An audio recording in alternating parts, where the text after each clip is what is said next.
துரோகம் யாருக்குமே யாரும் செய்யக்கூடாத மிகப்பெரிய பாவம். ஆனால் இந்த காலத்தில் யாரு தான் அதை பண்ணாமல் இருக்காங்க?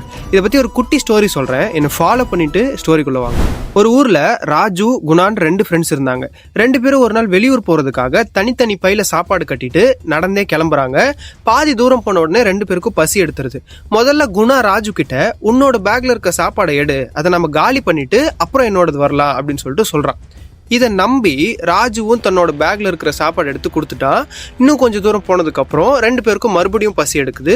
இப்போ ராஜு குணா கிட்ட உன்னோட சாப்பாடு எடுன்னு சொல்லிட்டு கேட்கறான். ஆனா குணா ராஜுவை ஏமாத்தி அவன் கூட சண்டை போட்டு அவனை பக்கத்துல இருந்த தண்ணி இல்லாத ஒரு கிணத்துல கொண்டு போய் தள்ளி விட்டுட்டான். இப்போ ராஜு வேற வழி இல்லாம அந்த கிணத்துக்குள்ளே உட்காந்து அழுதுட்டு இருக்கான். நைட் ஆயிடுது. நைட் ஒரு 1 மணி ஆன உடனே அந்த கிணத்து மேல 2 பேய் வந்து உட்காந்து பேசுது. அதுல ஒரு பேய், நான் இன்னைக்கு ராஜாவோட பொண்ணுக்கு ஒரு புதுவிதமான ஒரு நோயை கொடுத்துட்டேன், அதனால அரண்மனையில இருக்க எல்லாருமே சோகமா இருக்காங்க அப்படின்னு சொல்லிட்டு சொல்லுது. அதுக்கு இன்னொரு பேய், அதுக்கு என்ன மருந்து அப்படின்னு கேட்ட உடனே, தோ இந்த கிணத்து பக்கத்துல ஒரு மரம் இருக்கே, அந்த மரத்தோட இலையை பிச்சு அதை கசக்கி கொண்டு போய் ராஜகுமாரியோட கழுத்துல தடவனா சரியா போயிடும் அப்படின்னு சொல்லிட்டு சொல்லுது.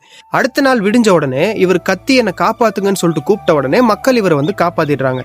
அப்போ அந்த ஊர்ல இருக்க எல்லாரும் ஒரு விஷயத்த பேசிக்கிறாங்க, இந்த மாதிரி ராஜகுமாரிக்கு ரொம்ப உடம்பு சரியில்லை அப்படின்னு சொல்லிட்டு. இவர் அதுக்கு, என்ன ராஜா கிட்ட கூட்டிட்டு போங்க, எனக்கு அதுக்கு வைத்தியம் தெரியும்னு சொல்றாரு. அதே மாதிரி இவரை கூட்டிட்டு போறாங்க. கூட்டிட்டு போன உடனே இவர் அந்த பேய் சொன்ன மாதிரியே அந்த மரத்து பக்கத்துல இருக்க இலைய பிச்சு ராஜகுமாரியோட கழுத்துல தடவறாரு. அதே மாதிரி அந்த நோய் சரியாயிடுது. இப்போ ராஜாக்கு பயங்கர சந்தோஷம் வந்து அவருக்கு ஒரு தேரை பரிசா கொடுக்கறாரு. இப்போ ரொம்ப நாள் கழிச்சு ராஜு ஒரு நாள் அந்த தேர்ல போயிட்டு இருக்கும்போது குணா அவருக்கு எதிரில் வரதை பாக்குறாரு. குணா பயங்கர ஆச்சரியமா ராஜு கிட்ட, எப்படி உனக்கு இதெல்லாம் கிடைச்சிச்சு அப்படின்னு கேட்ட உடனே எல்லா கதையும் சொல்றாரு. இப்போ குணாக்கு பேராசை வந்துருச்சு. இவரும் உடனே அந்த கிணத்தை தேடி போயிட்டு அந்த கிணத்துக்குள்ள இவரே போய் உட்காந்துக்கிறாரு. அதே மாதிரி அன்னைக்கு நைட் அந்த 2 பேய்களும் வருது.